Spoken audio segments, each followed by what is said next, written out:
Bonsoir mesdames et messieurs et bienvenue à vous. Alors c'est l'heure de votre rendez-vous hebdomadaire dédié à votre bien-être et à votre santé, Santé Mag. Alors ce soir, nous allons nous intéresser de près à deux maladies graves, deux maladies rares. Nous allons parler de l'hypothyroïdie congénitale et de la phénylcétonurie. Alors ces deux maladies génétiques qui, si elles ne sont pas dépistées et prises en charge à temps, peuvent avoir des conséquences graves sur le développement de l'enfant. Et nous allons aussi revenir sur le nouveau programme de dépistage néonatal concernant ces deux maladies-là. Alors pour nous éclairer sur le sujet, nous avons le plaisir d'accueillir sur le plateau professeur Zekia Rada. Bonsoir. Bonsoir madame. Alors vous êtes chef de service, vous êtes professeur en pédiatrie CHU Hussein Dey, coordinatrice du comité de mise en place du dépistage néonatal. Bienvenue à vous. Merci.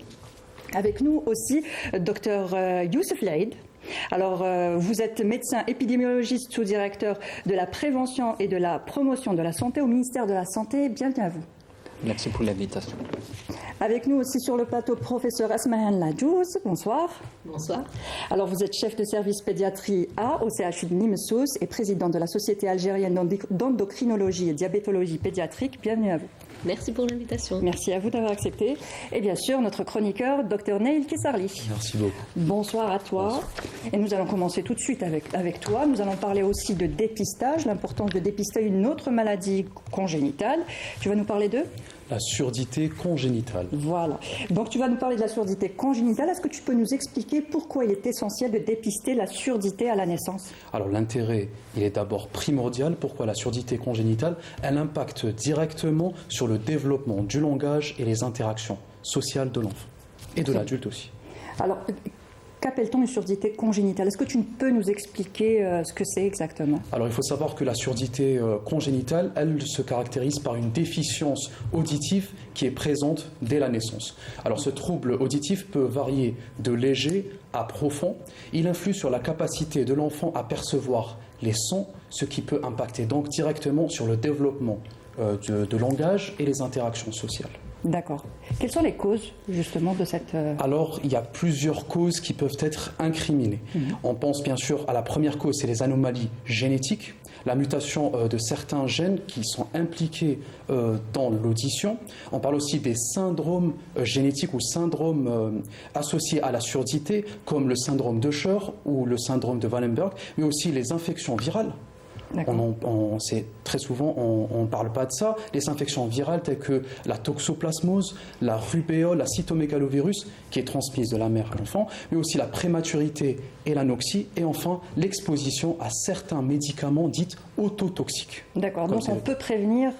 Sur certains cas, on peut prévenir la maladie. Dans certains cas, comme c'est le cas, bien sûr, de l'exposition à certains médicaments autotoxiques, comme c'est le cas de certains antibiotiques. D'accord. Alors, quels sont les symptômes chez l'enfant? Qu'est-ce qu'on doit remarquer chez l'enfant? Alors, dès l'enfance, on peut remarquer certains signes qui sont très importants. Par exemple, le manque de réponse à l'appel, l'absence de réponse au bruit, peu ou pas de babillage, difficulté à localiser les sons, mais aussi les problèmes de concentration. Alors, à l'enfance, un peu vers l'enfance, on peut aussi remarquer l'irritabilité de l'enfant. D'accord. Parce qu'il n'arrive pas à entendre, donc du coup, il s'énerve, on va dire, en quelque sorte. Voilà. C'est ça. Donc, à partir de quel âge on peut remarquer tout ça? Donc, le babillage, c'est entre 4-6 mois, c'est ça? Voilà, exactement. C'est à partir, on va dire, vers 5e jusqu'au 9e mois. En tous les cas, plus le diagnostic il est précoce, mieux est la prise en charge. Très bien. Alors, comment fait-on le diagnostic, du coup? Alors, deux dispositifs sont mis pour le diagnostic. Le premier, c'est l'OEA, l'auto-émission acoustique automatisée. Alors, il faut savoir que c'est une sonde qui est introduite à l'intérieur de l'oreille et qui permet de détecter, grâce à un implant qui est juste à la surface de la tête, à recevoir l'écho. Absence d'écho veut dire une surdité. Très bien. Autre dispositif, c'est le potentiel évoqué auditif. C'est un autre dispositif qui permet de détecter le nerf, c'est en réalité l'émission du nerf auditif. C'est un peu plus sophistiqué. Vers qui justement se tourner pour faire le dépistage ou vers qui s'orienter quand on a un doute? Vers le pédiatre? Alors la responsabilité revient d'abord aux parents. C'est aux parents bien sûr de un peu décortiquer ou diagnostiquer, mais grâce bien sûr à la coordination et à l'aide des pédiatres, des médecins de famille. Tout à fait. La prise en charge peut être effectuée par des ORL. D'accord. D'accord. Donc les tests se font chez un ORL, Tout à fait. automatiquement. Tout à fait. D'accord. Alors comment sont accompagnés, alors comment on accompagne les enfants qui justement souffrent de surdité congénitale? Alors il faut savoir que la vigilance doit être continue à mesure que l'enfant grandit, mais aussi le suivi régulier de l'enfant dès la naissance. Il y a certains, bien sûr, il y a toujours l'aide qui est bien sûr l'implant cochléaire. Oui. En réalité, c'est une maîtrise chirurgicale qui peut bien sûr être faite le plus tôt possible. Donc, qui pourra aider l'enfant à mieux, c'est-à-dire que c'est une méthode qui va permettre à l'enfant de mieux communiquer, interagir etc., avec le plus tôt possible. D'accord, très bien. Un dernier conseil peut-être pour les parents? Soyez vigilants. Restez attentifs. Restez attentifs, soyez vigilants et aussi il faut un suivi régulier de l'enfant atteint de ce trouble. Donc un suivi régulier tout au long de sa vie. Tout au long, oui, exactement. Et un suivi surtout du développement, le langage. C'est très important. Donc un suivi aussi chez l'orthophoniste. Chez l'orthophoniste. Très bien. Tout à fait. Merci Naïl. Merci à On vous. te retrouve la semaine prochaine aussi pour une autre chronique de la semaine. Merci Ok, beaucoup. ça marche. Et tout de suite, nous allons passer justement au dépistage. Tu parlais de dépistage. C'est la troisième, je pense, maladie qui va être sur la liste des maladies à dépister bientôt en Algérie. Donc, nous allons parler du dépistage des deux maladies, comme on disait tout à l'heure, l'hypothyroïdie congénitale et la phénylcétonurie. La phénylcétonurie, pas toujours évident à dire, la phénylcétonurie. Donc nous allons parler du programme avec vous, docteur Laïd. Donc je rappelle, alors docteur Laïd, vous êtes médecin épidémiologiste, sous-directeur de la prévention et de la promotion de la santé au ministère de la Santé. Est-ce que vous pouvez déjà nous présenter quelques détails de ce nouveau programme de dépistage néonatal? D'abord, merci beaucoup pour l'invitation. Merci beaucoup à Canal Algérie. Merci beaucoup à l'émission Santé Mag. On dirait que vous étiez avec nous parce que là, nous sommes à quelques jours, sinon quelques semaines pour le lancement de ce dépistage au niveau d'un certain nombre donc de wilayas, dont je vais en parler tout à l'heure. Mais sinon, le dépistage, c'est une démarche de santé publique qui est connue déjà à travers le monde. Ça a été déjà testé dans plusieurs pays.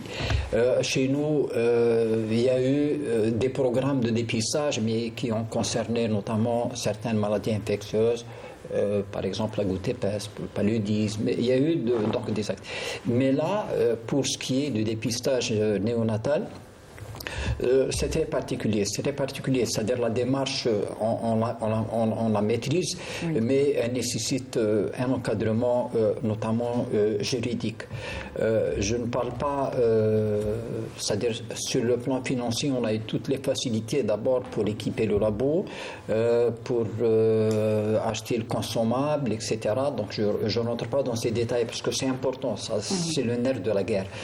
Donc, et là, nous sommes en train donc de rédiger tous les, si vous voulez, encadrer juridiquement le lancement de ce programme qui, dans un premier temps, va être concernera combien de wilayas? Il va concerner 5 wilayas, 14 établissements, c'est-à-dire en tout et pour tout à peu près une estimation en termes de naissances vivantes autour de 60 000 naissances. Là,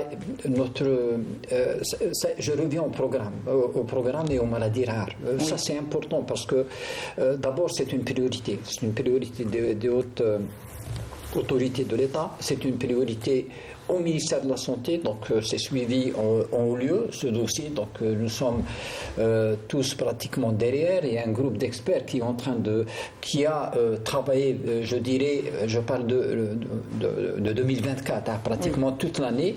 Là, on est arrivé pratiquement à finaliser toutes les procédures, parce qu'il faut des procédures. Il nous reste quelques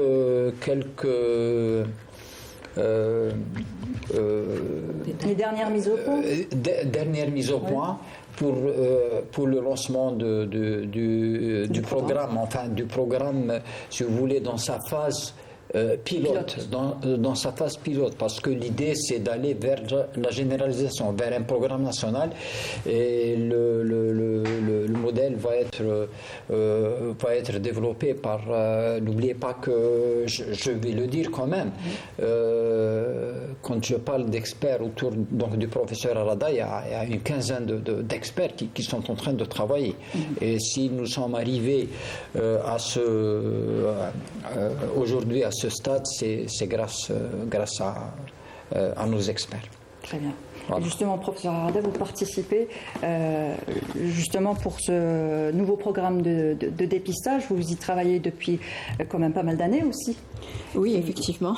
On peut rappeler que c'est depuis 2012 en fait que nous pensons mettre en place cette nouvelle activité dans le cadre de la santé publique à visée de prévention de ce qu'on appelle le handicap évitable. Et il s'agit donc de quelque chose de nouveau que nous voudrions que notre population adhère à cela. Et nous allons donc développer pourquoi d'abord nous le faisons, ce dépistage, en quoi il va consister, quels en sont les résultats attendus et finalement demander à ce que tout un chacun prenne part à ce dépistage néonatal de ces maladies qui sont certes rares mais qui sont très graves en termes de séquelles ultérieures. Pourquoi le choix justement de ces deux maladies, l'hypothyroïdie congénitale et la phénylcétonurie? Bien, c'est tout à fait logique comme question.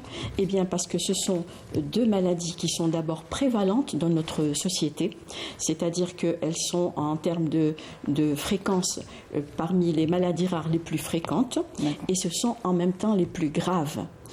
Ce sont les plus graves parce qu'elles donnent des handicaps mentaux essentiellement, à type de retard mental ou de troubles du comportement ou psychiatrique, nous développerons. Et surtout, ce sont des maladies traitables. Et c'est ça le grand plus, c'est-à-dire que si ces maladies, elles sont reconnues assez tôt et qu'elles sont correctement traitées, eh bien les enfants n'ont pas de handicap, ça donne des enfants normaux et des adultes normaux. Et ça, c'est vraiment quelque chose de merveilleux que beaucoup de pays ont mis en place depuis très longtemps et il est temps que notre pays le fasse aussi. Voilà. Très bien. Alors, professeur Laïd, comment se déroulera le dépistage en pratique ? Je dirais, c'est une nouvelle activité. Oui. C'est une nouvelle activité, donc ça c'est important de le souligner. Nos équipes de terrain, quoique sur le plan, je dirais, prise en charge des enfants, ils ont l'habitude, mais là on va rajouter pratiquement une nouvelle activité. Et quand j'ai parlé tout à l'heure de l'encadrement, si vous voulez, réglementaire, il y a des documents, il y a des documents qui vont faciliter un petit peu ou expliquer toutes les procédures depuis, c'est-à-dire avant la naissance, c'est-à-dire durant le suivi de la grossesse. Donc il faudrait qu'on informe la maman, les parents, de l'importance du dépistage. Ça il faut le souligner. Et après l'accouchement. Donc après l'accouchement, avant la sortie de la maman, on lui donne un rendez-vous. C'est nous qui fixons le rendez-vous selon un modèle qui a été d'ailleurs proposé par les experts pour faciliter un petit peu, pour ne pas encombrer les consultations. Ça, c'est d'une. Une fois qu'il se retrouve au niveau donc, de la structure qui est dédiée au dépistage, donc au niveau des 14 établissements, il va y avoir une structure ou une unité qui va être donc où on va recevoir enfin les mamans ou les parents avec leurs enfants pour procéder au prélèvement, et c'est à ce moment-là où une fois le prélèvement est fait, nous prendrons en charge, c'est-à-dire c'est au ministère de la Santé de prendre en charge l'acheminement de ce buvard. Ils vont vous expliquer un petit peu les aspects techniques vers le laboratoire national de référence qui est situé au niveau de Bablouette, dans un premier temps. Professeur Latouche, vous vouliez intervenir? Oui, pour expliquer de façon pratique en fait comment ça se passe, puisqu'on fait ça au niveau du CHU Beni Messous. Donc en fait d'abord déjà pour revenir, c'est une étude pilote. Alors pourquoi on a fait une étude pilote, sachant que dans les autres pays du monde ça existe déjà depuis très longtemps, Madame Arada le disait, depuis les années 70.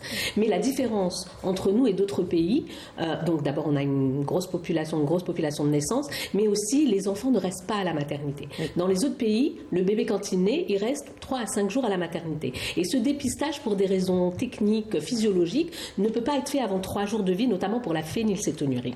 Et donc, on ne peut pas le faire tout de suite à la naissance, ce qui aurait été parfait. Donc, on est obligé de le faire après 3 jours. Et c'est pour ça qu'on avait besoin de cette phase pilote pour mettre en place notre stratégie nationale de dépistage. Alors, en pratique, ça consiste en quoi? On enlève quelques gouttes de sang au bébé. C'est même pas une prise de sang, c'est un petit pic, comme on fait pour le dextro pour les diabétiques. On le fait au talon, donc on pique avec une petite aiguille, on prend ces petites gouttes de sang, on le met sur un carton. Ce carton va être envoyé au labo de référence. Le labo de référence va vite l'analyser, en général dans les 24 heures. Et si le prélèvement est positif pour une des 2 maladies, les experts vont être contactés. Ils vont reconvoquer les parents dont on aura bien sûr récolté les coordonnées et ça permettra de traiter l'enfant idéalement avant 10 jours ou 15 jours de vie. Ce qui permettra de traiter l'enfant avant qu'il développe les signes de la maladie et donc ce qui va permettre d'éviter la maladie et le retard mental. Donc ça c'est vraiment quelque chose de très important. Voilà, sur le plan pratique, c'est comme ça. Donc, comme en Algérie, les enfants, ils restent pas 3 à 5 jours, on est obligé, en fait, de leur expliquer, avant la sortie de maternité, cette procédure, de les reconvoquer. Pour l'instant, c'est dans les maternités où est-ce qu'ils sont nés. Enfin, ça va être dans les maternités où est-ce qu'ils sont nés. Et il faut vraiment être convaincant pour qu'ils reviennent pour faire ce prélèvement. Très bien. Alors justement, quels sont les wilayas concernés? On a parlé de 5 wilayas, de 15 établissements. On ne va pas parler des établissements, mais des wilayas concernés. Mais les wilayas, on peut les citer. Déjà, on a Alger, on a Blida, on a Tipaza, on a Sétif, on a Ouargla. Très bien. On a un petit peu les 5 wilayas. Et aussi des établissements privés. Il y a 2 établissements privés qui sont situés au niveau de la wilaya d'Alger. D'accord. Pourquoi les établissements privés aussi? Pourquoi pas que le public? Justement, je vous pose la question. Eh ben, je vais vous le dire, parce que déjà, si on prend le nombre d'établissements au niveau national, de maternités, si vous voulez, pratiquement il y a plus de 800 qui sont dans le secteur public et il y a autour de 170 maternités privées. Donc il y a des enfants qui naissent quand même au niveau de ces structures. Et nous, un programme national, c'est-à-dire un des critères, c'est l'équité. C'est-à-dire tous les enfants algériens ont droit à ce dépistage, qu'ils soient nés dans le secteur public ou dans le secteur privé. Un dépistage qui reste gratuit, bien sûr. Qui est gratuit. Qui est gratuit, qui restera gratuit. Exactement, qui est à la charge de l'État. Très bien. Ça, c'est important de le souligner. Je reviens à ce que disait le professeur Ladjouz tout à l'heure par rapport au délai. C'est-à-dire que l'accouchement, nous, c'est juste après l'accouchement, dans les 24 heures, généralement, les mamans sortent. Et notre défi, c'est de faire accepter des mamans, c'est-à-dire à ce qu'elles reviennent entre le 3e et le 5e jour. C'est une des difficultés que vous anticipez déjà, c'est le fait de sensibiliser et ça, c'est important de le souligner par rapport à notre organisation sanitaire.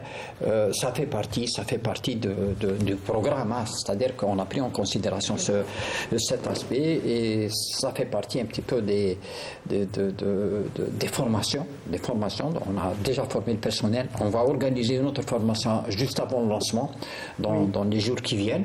Et ça fait partie. Donc les experts insistent énormément sur l'aspect psychologique, la communication, etc.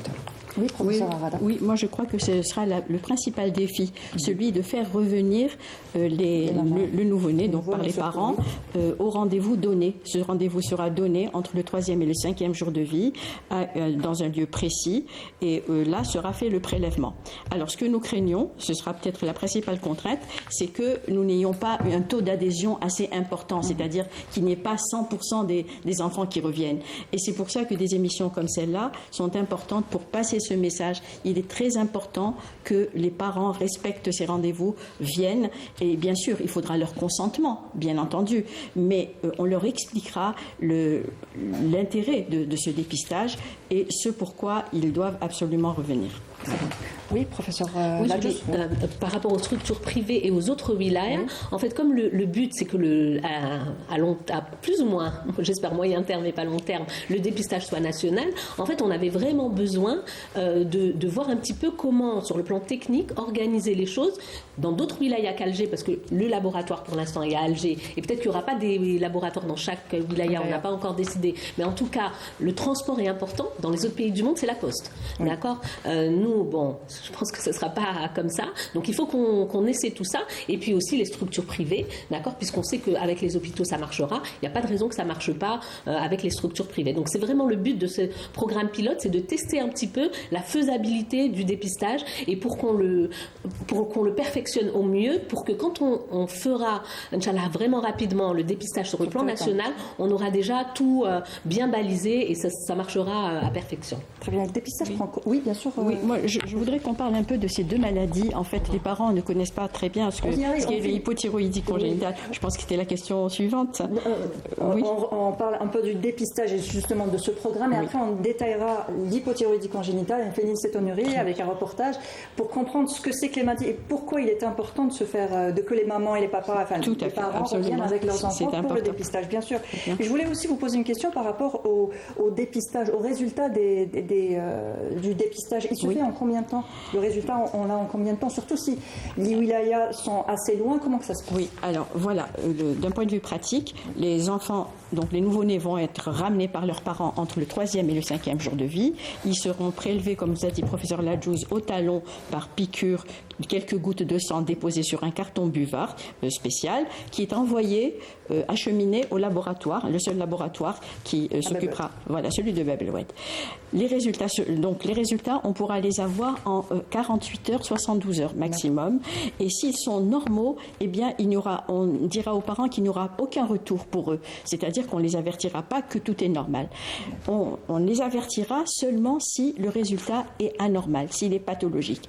À ce moment-là, donc le médecin qui va prendre en charge l'enfant va immédiatement téléphoner ou écrire un SMS. Et c'est pour ça que les parents doivent donner de vrais numéros de téléphone et répondre aux appels pour leur dire votre enfant, son résultat, il est douteux ou anormal, il faut le ramener. À ce moment-là, les parents ramènent l'enfant, nous contrôlons cette pathologie du résultat, que ce résultat est anormal, et si c'est le cas, l'enfant est immédiatement pris en charge si c'est une hypothyroïdie congénitale, par les endocrinologues pédiatres, en l'occurrence chez professeur Ladjouz, et si c'est la phénylcétonurie, eh bien pris en charge par des équipes spécialisées. Il y en a sur Alger 2, il y en a d'autres dans le reste du pays.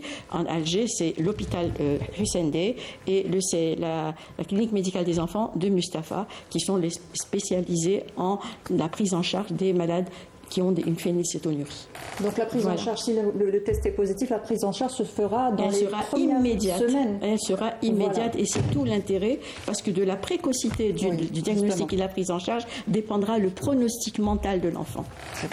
Alors, docteur Lahed, justement, pour finir avec le dépistage et passer à la définition de ces deux maladies, quel message vous pouvez faire passer, quel vous voulez faire passer justement ce soir aux parents? J'aurais aimé que le professeur Arada aurait insisté sur, parce qu'on ne lance pas un programme de dépistage pour faire un programme s'il n'y avait pas d'abord le traitement, que ce soit pour l'hypothyroïdie, et elle n'a pas été elle n'a pas clarifié un petit peu par rapport pour la phénylcétonurie, c'est un régime. Oui. C'est un régime diététique. Et si elle a parlé de ça, effectivement, il y a de l'expertise à Mustapha, il y a de l'expertise au niveau du CHU Nafisa Hamoud, ex-Parnay.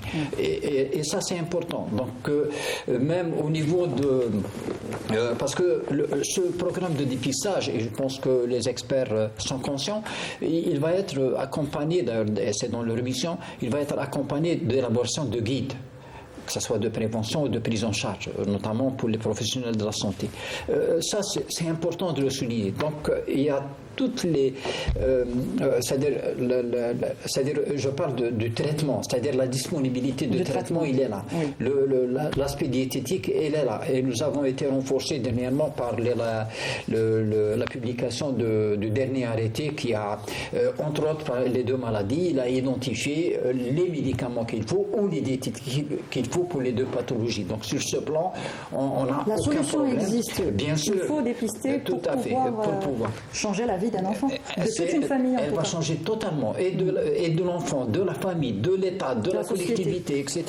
Exactement. Voilà. Donc il est important de faire le dépistage. On ne dira pas suffisamment assez. Quand est-ce que ça commencera justement? C'est le lancement vous avez quelque part le scoop, c'est dans quelques jours. Vous ne l'aurez pas, mais à vrai dire, on attend la signature des documents juridiques, des documents réglementaires. Et là, on a discuté avec le professeur Arada pour planifier une dernière formation. Et on lancera incessamment ce programme au niveau des 5 wilayas, incessamment. C'est-à-dire, c'est quelques jours, je dirais, 2-3 semaines maximum. Et en l'espérant à moyen terme sur tout le territoire national. Oui. Alors, si vous voulez qu'on en parle, on va en parler. On peut dire quelques mots. Elle a insisté, notre professeur Ladjous tout à l'heure, quand elle a parlé de faisabilité.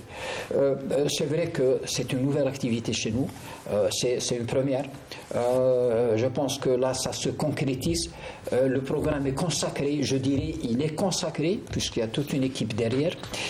Maintenant, la généralisation, effectivement, il faut du temps. On a des idées comme ça, un petit peu les régions où on va, implémenter d'autres programmes autour du laboratoire national de référence, parce qu'il faut un réseau de laboratoires. Et je pense qu'à partir de 2026 déjà, on va rajouter probablement 2 laboratoires et on va continuer parce que n'oubliez pas, nous avons quand même un territoire très vaste, c'est un continent. Nous avons, en termes de, j'ai donné quelques chiffres concernant le nombre de maternités. Nous avons en 2025, ce qui a été estimé, c'est un chiffre qui a été partagé dans un autre cadre. Aujourd'hui, à 800. Ce qui est prévu, 852 000 naissances prévues en 2025. Là, quand même, c'est important. C'est important et nous n'avons pas le droit de laisser pour compte d'autres enfants sans dépistage. Maintenant, notre défi, effectivement, je remonte et c'est important de le dire et de le redire. Il faudrait que les parents s'approprient, c'est leur droit, s'approprient ce programme. Et nous sommes là pour eux. Voilà, merci beaucoup. Merci Dr Lahed. Vous restez avec nous, vous participez aussi au débat. Nous allons maintenant définir ces 2 maladies, l'hypothyroïdie congénitale et la phénylcétonurie. Donc nous allons commencer par justement l'hypothyroïdie congénitale. Alors professeur, pouvez-vous nous expliquer simplement ce que c'est que l'hypothyroïdie congénitale et quelles sont les causes aussi? Oui. Très bien. Donc l'hypothyroïdie congénitale, comme son nom l'indique, hypothyroïdie, donc la thyroïde, tout le monde connaît la thyroïde, d'accord, c'est une glande qui se situe ici au niveau du cou et qui fabrique les hormones thyroïdiennes. Les hormones thyroïdiennes, leur rôle dans le corps, moi je dis toujours aux parents, elles ont un rôle de croissance sur notamment les os, puisqu'elles maturent les os, et puis elles ont un rôle sur le développement neurologique, et sinon elles ont un rôle de régulateur un petit peu de vitesse de tout le corps. Donc un adulte qui a une thyroïde qui ne fonctionne pas bien, il va être fatigué, il va prendre du poids, il va avoir du mal à se concentrer. Chez l'adulte, à part si c'est vraiment très très important, ce ne sera pas très grave. Mais chez l'enfant, ça a un rôle fondamental sur la croissance et surtout sur le développement cérébral. Et donc, les hormones thyroïdiennes vont jouer un rôle sur le développement de l'enfant. Et donc, un enfant qui n'a pas d'hormones thyroïdiennes depuis qu'il naît, finalement, il va non seulement pas bien grandir, mais à la rigueur, ça, c'est pas trop grave, mais surtout, il va avoir un retard psychomoteur d'abord, et puis après, mental. Et ce retard mental, il va le garder toute sa vie. Alors, il y a les causes, elle est congénitale, c'est-à-dire qu'il naît avec, et donc dès la naissance, elle peut soit ne pas fonctionner du tout, quand il n'y a par exemple pas du tout de thyroïde, c'est pas forcément génétique, d'accord, c'est congénital, c'est-à-dire c'est un problème de morphologie. Soit la thyroïde ne s'est pas formée quand l'enfant s'est développé, je ne vais pas donner des termes d'embryologie, soit quand elle s'est formée, en fait, parce qu'elle descend, en fait, la thyroïde, elle descend le long de ce qu'on appelle le tractus thyréoglosse, et elle s'est coincée à un mauvais endroit. Quelquefois, elle se coince là, elle se coince un peu. Donc ça, c'est ce qu'on appelle une ectopie. Exactement. Oui. Bon, quand elle est formée, mais qu'elle se coince au mauvais endroit, elle commence un petit peu à fonctionner et à un moment, elle s'arrête. C'est moins grave. Mais quand il n'y en a pas, elle s'arrête, c'est moins grave. Mais quand il n'y en a pas du tout, ça c'est très grave. L'enfant n'a pas du tout d'hormones thyroïdiennes. Donc quand il est dans le ventre de sa mère, il n'y a pas de problème parce qu'il reçoit les hormones thyroïdiennes de sa maman.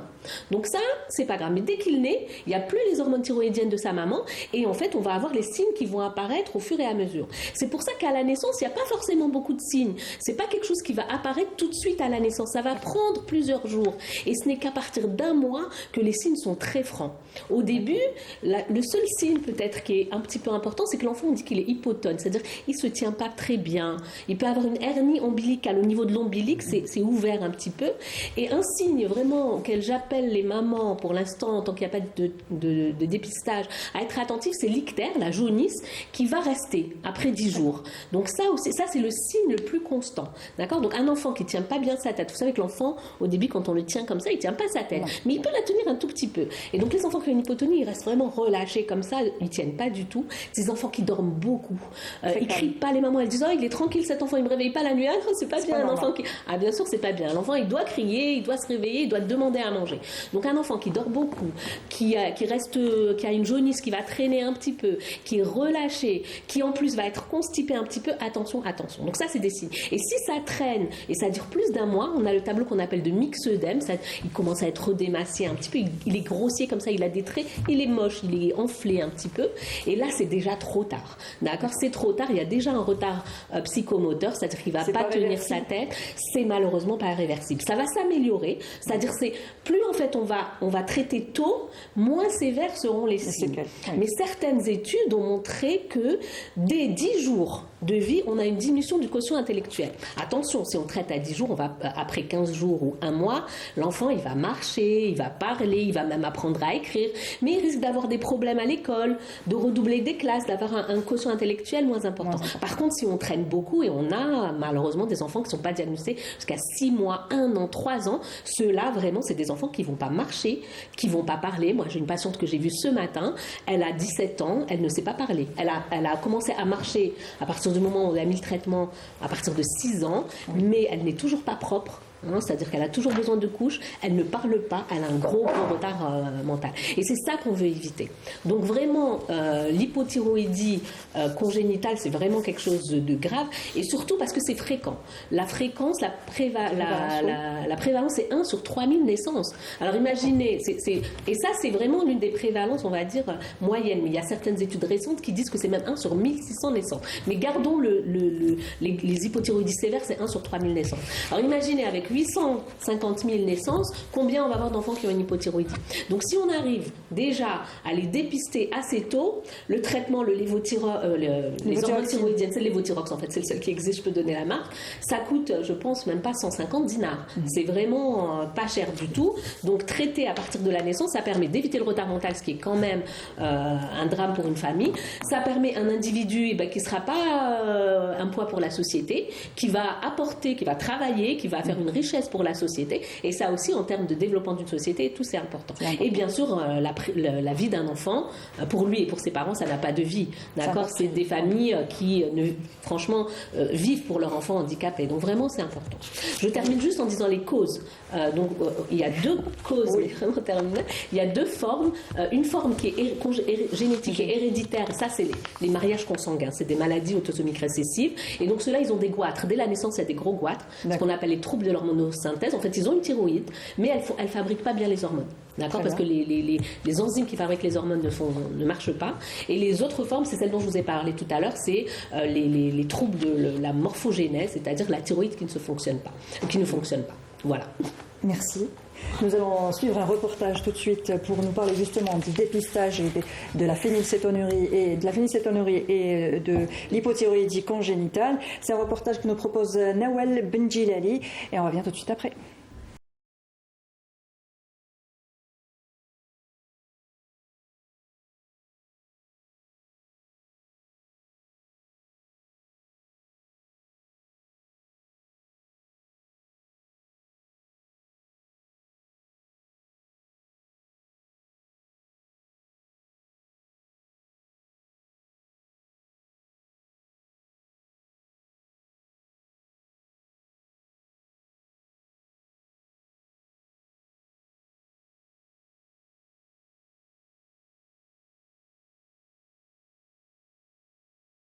Une maladie qu'il faut diagnostiquer et trouver tôt. L'hypothyroïdie congénitale, maladie endocrinienne qui survient dès la naissance, généralement causée par une anomalie du développement de la glande thyroïde ou par un défaut dans la production des hormones et qui cause des conséquences graves sur le développement physique et intellectuel du bébé. Une maladie qui n'est pas diagnostiquée, elle sera reconnue lorsque l'état neurologique est vraiment très atteint, lorsque le cerveau de l'enfant est déjà bien malade et qu'il n'y a rien à réparer ou à changer. Donc c'est une maladie qui cause l'handicap neurologique. Ces maladies génétiques mettent en avant l'importance du dépistage néonatal, qui permet de détecter de manière précoce toute maladie congénitale et mettre en place un traitement efficace pour éviter toute complication. Dans ce box d'examen, nous sommes à la PMI du CHU Beni-Messous. Nous faisons à cet endroit, nous avons commencé à faire à cet endroit le dépistage systématique de 2 maladies, la phénylcétonurie et l'hypothyroïdie congénitale. Il est très important de reconnaître ces maladies avant que n'apparaissent les symptômes et les signes cliniques. On les convoque après la naissance entre 4 jours et 7 jours de vie à la PMI pour que les prélèvements se fassent. Et ensuite, ces prélèvements seront en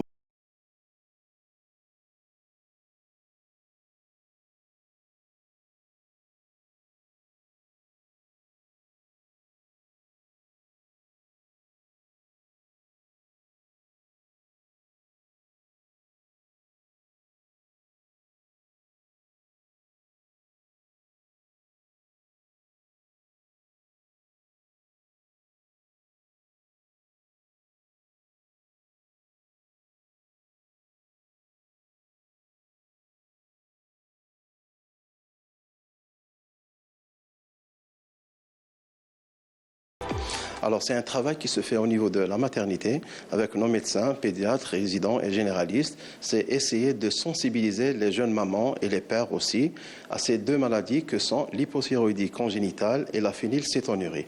Ce sont 2 maladies aux complications évitables si elles sont prises en charge à temps. Voilà. Donc l'apport du médecin, c'est essayer de sensibiliser les mamans par rapport à ça. Et on a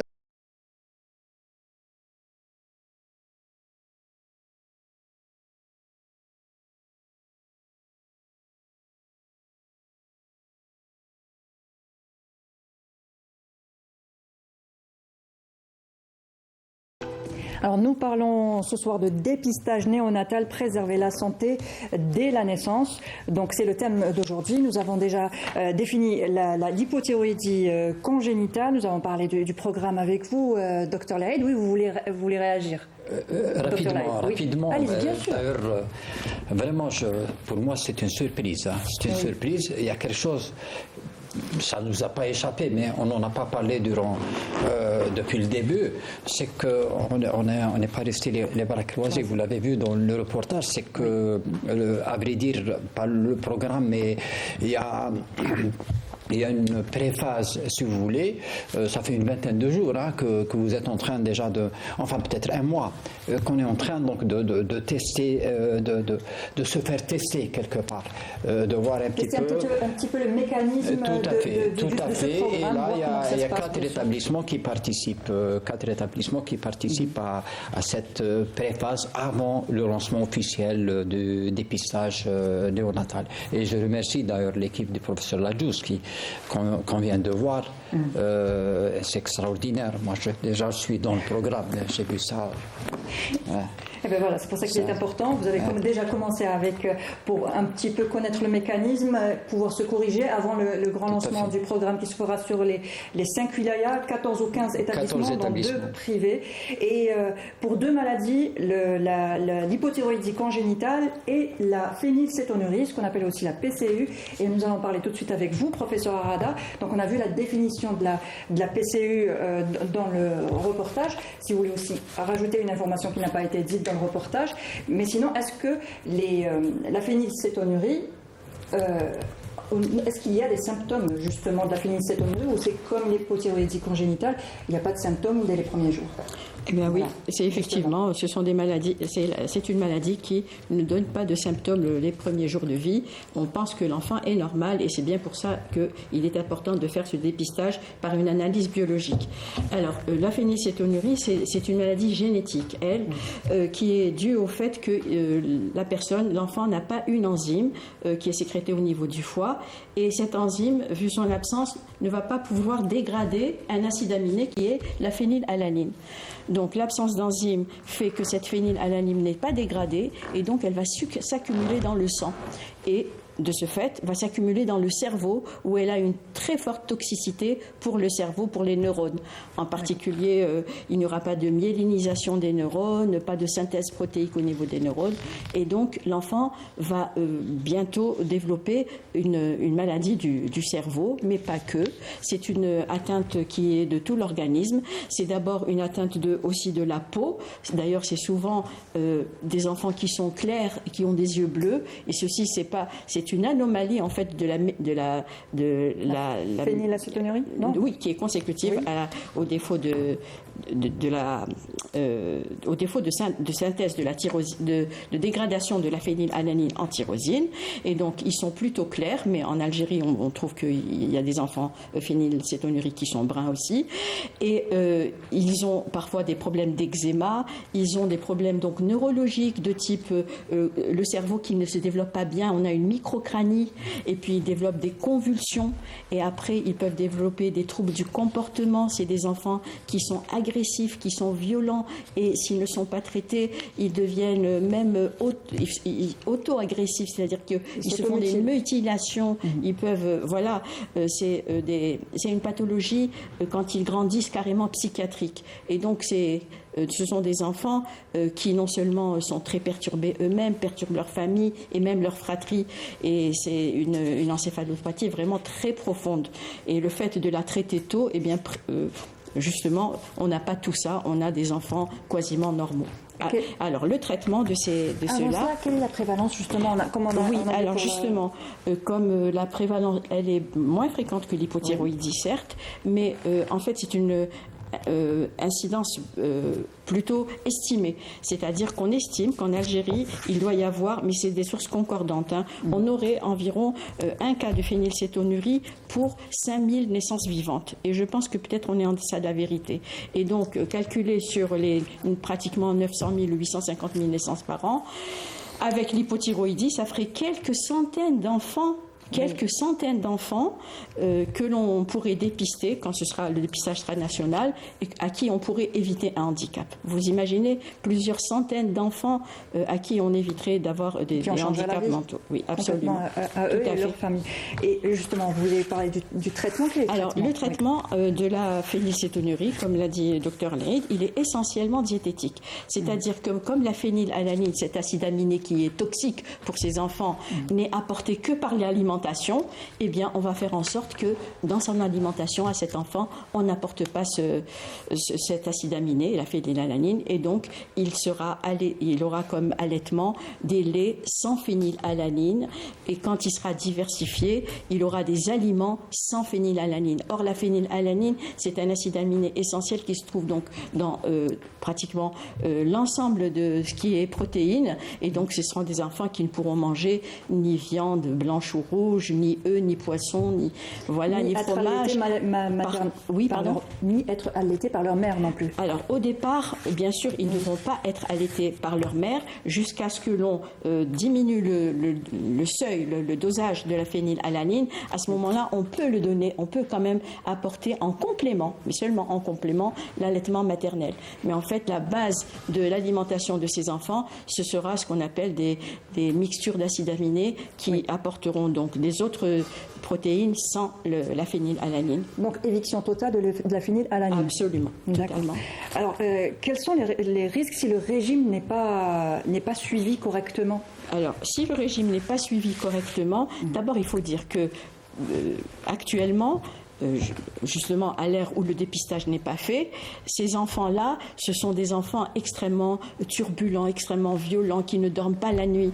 Et dès lors qu'on fait le diagnostic et qu'on met le traitement, eh bien les parents y reviennent 1 semaine, 15 jours après en vous disant « Docteur, c'est la première fois que nous passons une nuit tranquille. Notre enfant a changé de comportement. » Il voit immédiatement l'effet de ce régime sur le comportement de l'enfant.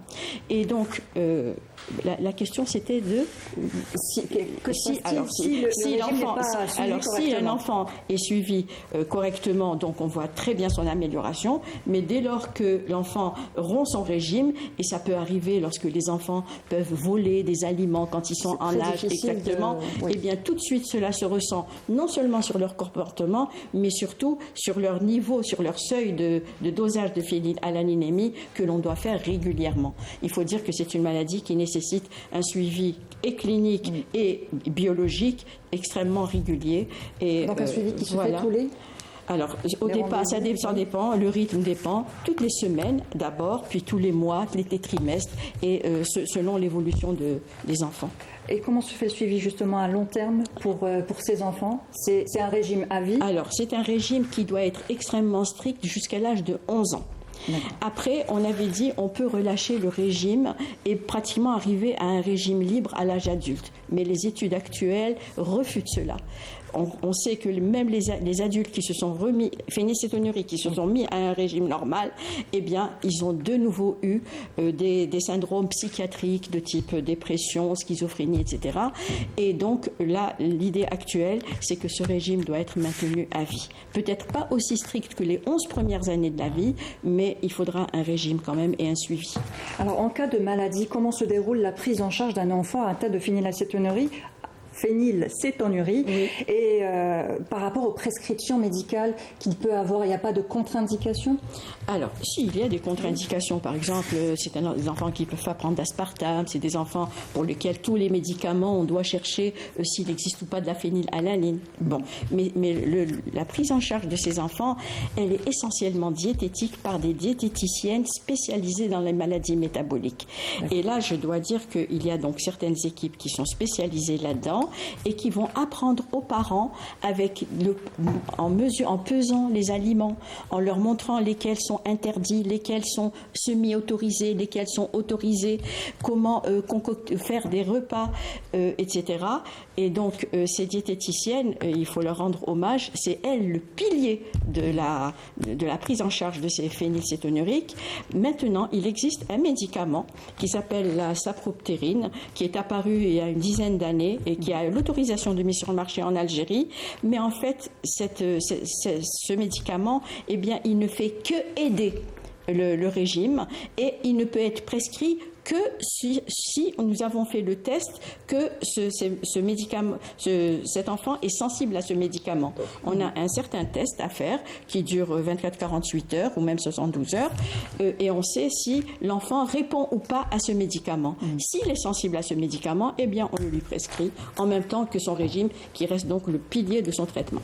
Alors, si une femme qui voudrait, dans un programme de programmer une grossesse, on va dire, est-ce qu'elle a à suivre un régime particulier? Si elle est phénylcétonurique et qu'elle voudrait justement avoir un enfant, est-ce qu'elle doit suivre un régime particulier? Est-ce qu'il y a des chances qu'elle transmette la maladie à son enfant? Oui, alors c'est une très bonne question. C'est vrai que nous avons rarement encore vécu ce cas de figure parce que nos enfants ne sont pas encore arrivés à l'âge adulte pour procréer, mais dans les autres pays où ils sont bien en avance, eh bien oui, lors de la grossesse, déjà lorsque la mère a un projet de grossesse, c'est déjà là qu'elle doit recommencer un régime très strict, extrêmement strict, comme celui qu'elle a eu pendant son enfance. Sinon, elle peut donner à son bébé ce qu'on appelle une embryophétopathie phénylcétonurique, c'est-à-dire que déjà, quand l'enfant sera dans son ventre, son cerveau va être mal formé. Donc, c'est très important qu'une femme enceinte phénylcétonurique suive de façon extrêmement rigoureuse son régime. Voilà. Moyennant quoi, eh bien, l'enfant est normal. Alors, je voulais revenir aussi sur l'une des causes qu'a évoqué professeur Ladjouz, les mariages consanguins. c'est une cause absolument. importante. Alors, dans la phénylcétonurie, c'est absolument le cas. C'est une maladie, on le sait, qui se transmet selon le mode génétique qui est appelé autosomal récessif. Qu'est-ce que ça veut dire? Ça veut dire que, en fait, les parents, généralement qui sont cousins, ou parfois pas, eh bien, eux sont porteurs de cette maladie, mais c'est des porteurs sains. Ils sont hétérozygotes pour cette maladie, donc ils sont sains. Mais ils sont porteurs. Quand ils ont un enfant, ils ont 1 cas sur 4 de risque d'avoir un enfant phénylcétonurique. Et 1 cas sur 4 où l'enfant est normal, et 2 cas sur 4 où l'enfant est porteur comme eux. C'est-à-dire que c'est des enfants qui sont apparemment sains, mais qui sont quand même porteurs de la maladie. D'accord. Et on peut détecter si une personne est porteuse de la maladie? Non, ça on ne le sait pas. Par contre, on fait des dépistages familiaux dès lors qu'il y a 1 cas de phénylcétonurie dans une famille. C'est l'alerte pour... dorénavant, ce sera un dépistage systématique. Ce dépistage néonatal, ça s'appelle newborn screening. Ça veut dire que ça concerne l'exhaustivité des nouveau-nés. C'est pas un dépistage ciblé sur certaines familles. Mais jusqu'à présent, comme on n'avait pas de dépistage néonatal systématique, on le faisait chez les familles dont un enfant est porteur de la maladie. Très bien. Et si vous deviez donner un message, passer un message ce soir pour les futurs parents qui peut-être hésiteraient à revenir pour faire ce dépistage? Non, absolument. Je crois que ça ne pourra marcher que si les parents adhèrent à ce projet, que s'ils veulent éviter que leur enfant risque un handicap lourd, essentiellement un retard mental, c'est qu'il faut qu'ils reviennent faire tester leur bébé entre le 3e et le 5e jour. C'est le message le plus important. Très bien, merci professeur Zakia Arada. Vous êtes professeur en pédiatrie CHU Posindey et coordinatrice du comité de mise en place du dépistage néonatal. Merci pour votre participation. Je vous remercie. Alors, docteur Youssef Laïd, un dernier mot, justement, un message à faire passer aux parents peut-être aussi. Moi, je profite de l'expertise du professeur Arada. Elle a dit quelque chose par rapport à soulever le problème de consanguinité. Et il y a des opportunités chez nous. Donc, récemment, il y a le décret qui a été publié, qui a actualisé le certificat prénuptial. Et là, nous avons profité, nos experts ont profité et nous ont conseillé, d'ailleurs, on a axé énormément sur la sensibilisation par rapport à ce point. Donc c'est une opportunité, c'est-à-dire qui nous est donnée, donc c'est aux médecins, au moment de la délivrance de ce certificat, de faire de la sensibilisation. D'abord de connaître ces 2 pathologies, de faire de la sensibilisation concernant le mariage consanguin.